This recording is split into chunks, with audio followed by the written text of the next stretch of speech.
Kami tidak mendapatkan sesuatu untuk mengafaninya kecuali sepotong kain. Jika kami menutup kepalanya, kedua kakinya tersingkap. Dan jika kami menutup kakinya, kepalanya tersingkap. Nabi bersabda, tutupilah kepalanya dengan kain atau mantel, dan tutuplah kakinya dengan izkir, rumput berbau harum yang biasa digunakan dalam penguburan. Masya Allah. Mus'ab, seorang mati syahid, pahlawan, ketika meninggal tidak mendapatkan kain kafan yang cukup.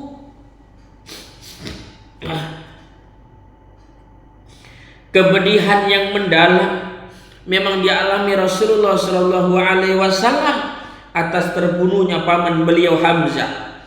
Begitu juga dengan Hamzah yang terbunuh di perang Uhud, dan jasadnya dipotong-potong oleh orang musyrik sedemikian rupa. Air mata beliau bercucuran dan hati beliau bergejolak oleh duka.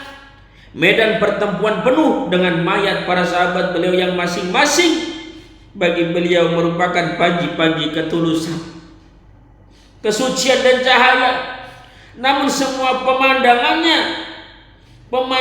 yang menyedihkan itu tidak memalingkan Rasulullah Shallallahu Alaihi Wasallam untuk berhenti di dekat jasad duta beliau yang pertama untuk melepaskan kepergiannya dan mengungkapkan duka bela sungkawa. Rasulullah Shallallahu Alaihi Wasallam berdiri depan jasad Mus'ab bin Umair dengan pandangan mata yang penuh dengan cahaya kesetiaan dan kasih sayang. Beliau membacakan ayat di hadapannya, dan di antara orang-orang mukmin itu ada orang-orang yang menepati apa yang telah mereka janjikan kepada Allah. Surat Al-Ahzab ayat 23. Kemudian dengan penuh rasa iba beliau mendatangi kain yang digunakan untuk menutup jasadnya. Saya bersabda, ketika di Mekah dulu tidak ada seorang pun yang aku lihat yang lebih halus pakaiannya dan lebih rapi rambutnya daripada dirimu. Namun sekarang engkau gugur dengan rambutmu yang kusut dan hanya dibalut oleh kain. Setelah itu pandangan beliau bertuju ke medan pertempuran dengan pemandangan jasad syuhada rekan-rekan Mus'ab yang tergeletak di atasnya. Rasulullah Shallallahu Alaihi Wasallam bersabda, sungguh Rasulullah akan menjadi saksi pada hari kiamat nanti bahwa kalian semua adalah syuhada di sisi Allah Subhanahu wa Ta'ala. Kemudian beliau berpaling ke arah sahabat yang masih hidup dan bersabda, wahai manusia, berziarahlah dan berkunjunglah kepada mereka. Ucapkanlah salam untuk mereka demi zat yang jiwaku di tangannya. Tiada seorang muslim pun mengucapkan salam kepada mereka sampai hari kiamat kecuali mereka pasti membalas salamnya. Semoga keselamatan dilimpahkan kepadamu wahai Mus'ab. Semoga keselamatan dilimpahkan kepada kalian wahai para syuhada.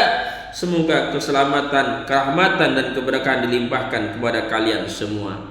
Begitulah cerita sahabat Mus'ab bin Umair. Orangnya tampan, gagah, kaya, pakaiannya bagus. Ketika masuk Islam jadi orang yang paling melarat, miskin. Begitu juga ketika meninggal dunia tidak ada yang dibawa, dia hanya mendapatkan selembar kain, dan itu pun tidak cukup untuk mengafaninya. Maka dari itu para sahabat, para teman-teman, mumpung kita masih punya kesempatan hidup, ayo kita bertobat kepada Allah Subhanahu wa Ta'ala, mendekatkan diri kepada Allah, menjalankan semua perintahnya dan taat kepada sunnah Rasulullah Shallallahu Alaihi Wasallam. Cintanya kepada Rasulullah itu harus melebihi cinta daripada orang tua kita, cinta daripada sahabat kita, cinta kepada orang lain. Hanya Rasulullah seperti contoh yang dicontohkan oleh sahabat Mus'ab bin Umair. Mudah-mudahan cerita ini bisa memotivasi kita semua agar keimanan kita ditambah, dijaga oleh Allah Subhanahu wa taala. Demikian, wassalamualaikum warahmatullahi wabarakatuh.